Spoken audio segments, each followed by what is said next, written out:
Jim Hitt here with episode 2 of Views and Reviews. Today I'm going to review two films made in 1933 by Universal. They're pre-code American films, both starring Paul Lukas and Gloria Stuart. Both are now available on Blu-ray, and while both are relatively short, neither is over 70 minutes in length, both have a great deal to offer film fans.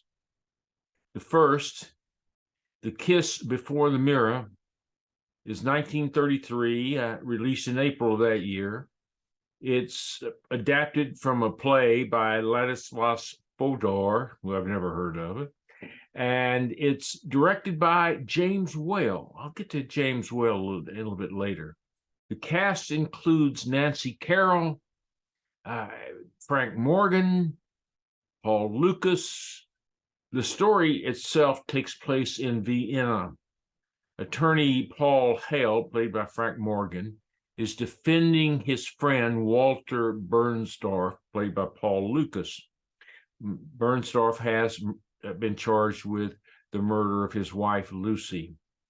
By Walter's account, Lucy was unfaithful to him during their marriage. After a court hearing, Paul returns home to discover his wife, Maria, Nancy Carroll, before her mirror applying makeup. The scene reminds him of a scene that Walter described when he learned of his wife's infidelities. Paul follows Maria and observes her meeting her lover. This enrages Paul, and he fantasizes about murdering his wife. He also becomes obsessed with vindicating Walter for killing Lucy, hoping to prove in court that Walter's extreme love drove him to a crime of passion. The parallels between Lucy's murder and Maria's current liaison is the force that drives the plot. For a 1933 film, the acting is decent. Although Paul Lukas, for my taste, was always a little bit stiff, I would say. And his accent often got in the way, although it is set in Vienna, and his accent here is fine. Lukas played at one time Philo Vance in the casino murder case. The real surprise of this film is Frank Morgan, who was the Grand Wizard in The Wizard of Oz, who often played comedy roles. Here he plays it straight as the husband of Gloria Stuart and as a lawyer. There's no comedy to speak of in this film at all. A year later, I must say, in 1934, the Hays Codes went into effect, and this film could not have been made without substantial changes to the plot. Yes, Gloria Stuart has an affair, but other than a little bout of conscience, she survives the ordeal. The most interesting fact about this film to me is it's directed by James Whale, who is directed that kind of wild and cynical Bride of Frankenstein. He treats this film in a much more subdued manner. Of the two films I'm reviewing today, The Kiss Before the Mirror is the better film. Still, it's 1933, and then there are certain scenes that are kind of creaky with age, especially those scenes between Frank Morgan and Paul Lukas, the lawyer and the accused. The quality of the film is first-rate. Black and whites are crisp. Essentially, the film is free of blemishes.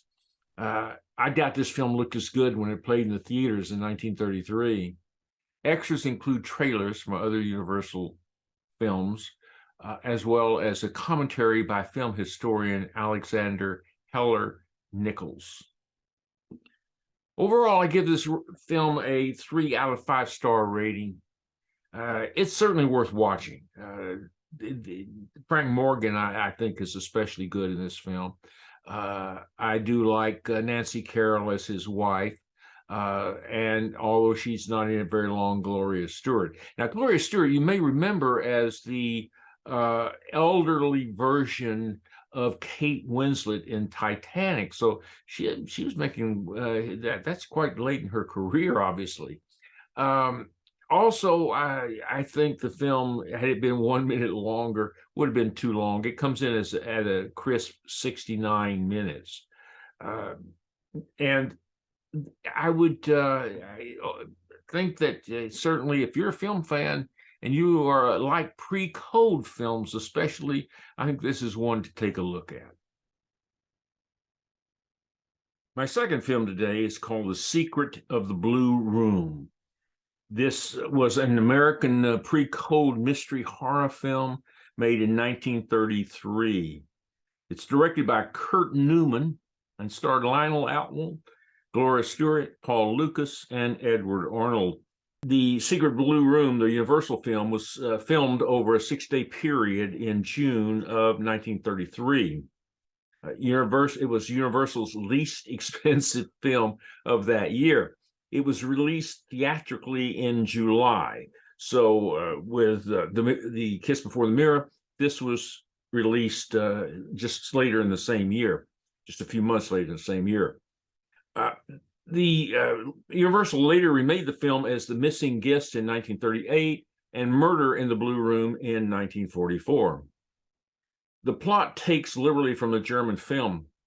At her family's rural manor in Germany, Irene von Helldorf, Gloria Stuart, celebrates her 25th birthday with her father, Robert, who's Atwill, and with her suitor, Thomas Brandt, Lukas, and 2 other rivals.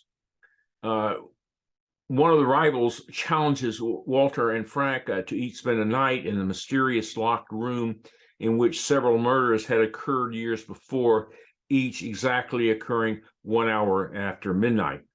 The plot is interesting, although the murderer responsible for the current crisis is not difficult to figure out. As for the old murders, which occurred 20 years before, the film never offers a solution. So the original mystery of the Blue Room remains a mystery. Once again, in the film, Lukas is a bit stiff, and he appears much too old to court a young woman celebrating her 21st birthday. The film was met by mixed reviews from critics, receiving praise for its performances, but criticism for the formulaic plot devices. And I think this is a fair assessment. It certainly is hard to believe Gloria Stuart, who looks relatively young, but still a 21-year-old ingenue, I found it a little hard to accept. And Lukas as her main love interest was really difficult to accept because he looked so much older than she did. Atwill as her father is more than adequate. Edward Arnold, who could be very good, does not appear in the film until more than halfway through. And he's usually so reliable, but he proceeds to eat the scenery alive there. My conclusion is I give this film 2.5 stars. A pleasant mystery, nothing special, with too many unexplained details. Well, that's it for this edition of Views and Reviews. Hope to see you next time. It should have another one in approximately 2 weeks. So until then, happy trails.